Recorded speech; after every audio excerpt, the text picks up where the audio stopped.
ehtiyoji davlat va xususiy bosma nashrlarda ommaviy axborot vositalarining raqobatini jahon va media axborot raqobatini shakllantirish hisoblanadi.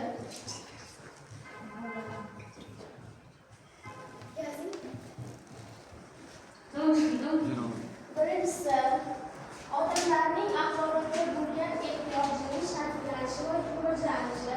Axborot rivojlanishining eng bosqichma-bosqich rivojlanishi o'sha qadimgi davrlarda boshlangan hisoblanadi. Eng avvalo o'sha qadimgi davrlarda xat yozish, bir-biriga bo'lgan yo'llanmalar, chopar orqali yuborish, o'sha davrlardan axborot yetkazish va axborot olib borish hisoblanadi.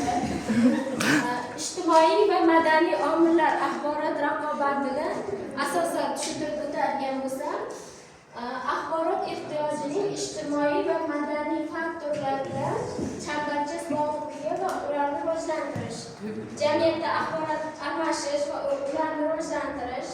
Misol uchun, hamma o'ziga tegishli bo'lgan axborotni oladi.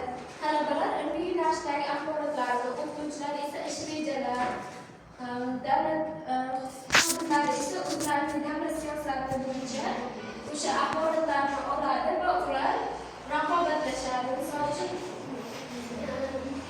har xil yo'nalishlardan kelgan axborotlar har xil bo'ladi va ulardan raqobatlar olib boriladi.